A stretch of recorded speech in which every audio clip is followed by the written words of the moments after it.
Coucou tout le monde. Alors, je tenais à vous remercier pour tous vos retours positifs, pour tous vos messages positifs, vos encouragements, pour les premières publications que j'ai osé poster hier sur mon compte TikTok. En fait, je tenais à vous parler du syndrome de l'imposteur, puisque c'est à cause de cette tendance psychologique que j'ai tardé à venir sur les réseaux. Et aujourd'hui, j'ai à cœur de vous faire une petite présentation. Donc, petite précision avant de commencer, je ne suis pas thérapeute, je ne suis pas coach ni gourou. Et je suis juste une personne comme toi qui a traversé, qui continue à traverser son propre parcours, qui a appris, qui continue d'apprendre plein de choses en route et qui a envie juste de partager ce qui me fait du bien et qui pourra peut-être t'aider. Alors, si mes expériences peuvent t'inspirer ou t'apporter une petite étincelle, tant mieux. Ici, c'est juste un espace d'échange, de partage, sans prise de tête.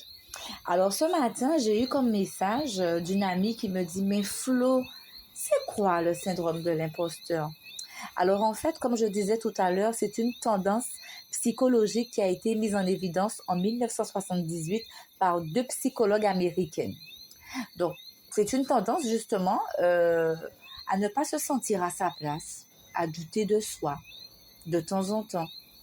Généralement lors d'une période de transition, lorsqu'on change de travail, lorsqu'on crée son entreprise, lorsqu'on a envie d'essayer quelque chose de nouveau.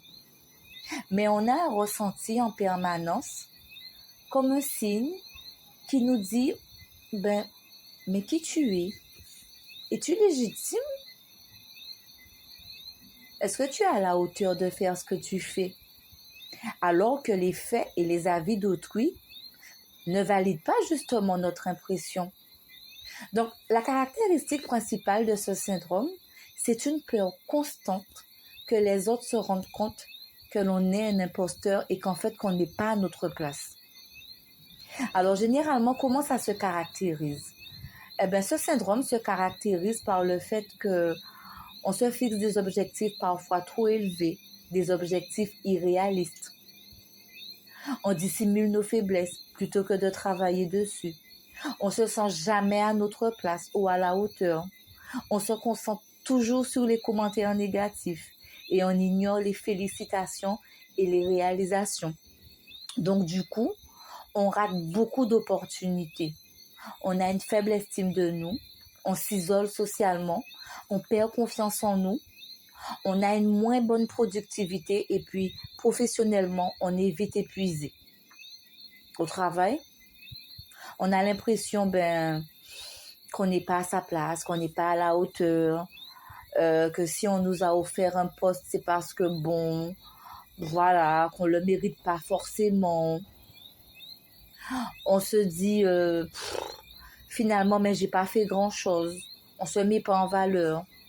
On doute de nos capacités. Et en fait, ce sentiment, il nous empoisonne la vie. Parce qu'on a toujours besoin de la valorisation des autres.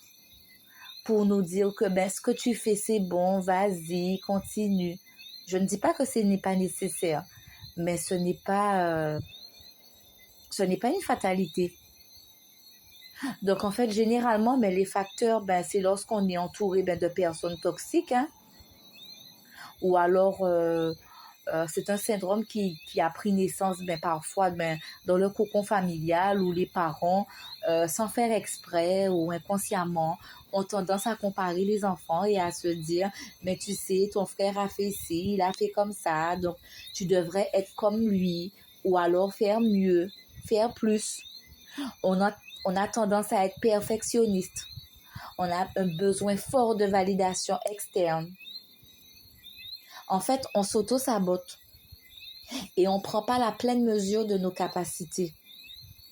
Alors, si tu te sens, si ces mots résonnent en toi, je t'invite à faire tes propres recherches sur ce que c'est que le syndrome de l'imposteur.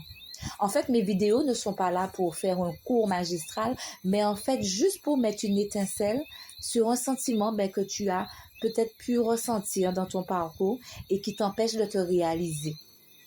L'idée, c'est de s'accepter et de prendre conscience et de travailler dessus.